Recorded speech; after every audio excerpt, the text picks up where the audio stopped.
куттуктайбыз. Алла Таала силерге бардыгыңарга бакыт берсе, жакшылыгын алып келсе, жол салгандардан Алла өзү ыраазы болсун. Байрамыңыздар менен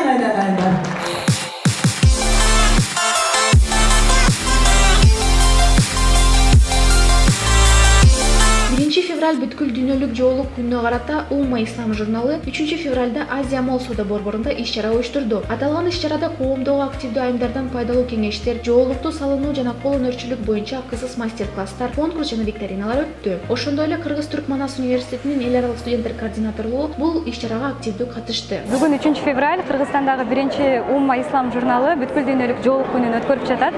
Негизи дүйнө жүзүндө бүткүл дүйнөлүк жоолук күнү 2014-жылдан баштап белгиленип баштаган, ал эми Кыргызстанда болсо 2016-жылдан баштап белгиленип жатат. Бүгүнкү жоолук күнүнүн негизги максаты бул баарыбыз билгендей эле жоолук кайсы курак болбосун, кайсы кесип болбосун, кайсы улуттун өкүлү болбосун, ар бир аял затына таандык, аны кооздоп туруучу, ага кандайдыр бир көрк кошуп туруучу бир элемент, кийимдин бир толуктагыч элементи болуп саналат да. Мына ушул жерде биз ошол кандай курак болбосун, кайсы кесип болбосун, кайсы көз караш болбосун, бардык айымдарды бир аянтчага чогултуп, айымдарды бириктирген жалпы темаларда сөз кылып жатабыз. Анан өзгөчө ыраазычылыкты биз Кыргыз-Түрк Манас университетине билдиргибиз келет. Анткени баарыбыз билгендей Манас университети бул көп улуттуу өлкө. Биз ушул бүгүнкү иш-чарабызда түрдүү улуттарда жоолук кандай кооздук менен, кандай жарашык менен салынганын көрсөткүбүз келди.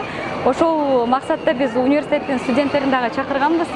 Ошол студенттер, түрдүү улуттагы студенттер келип, өзлөрүнүн улуттук кийимин, андагы ошол аларды кооздоп турган жоолуктарын көрсөтүп кетишти.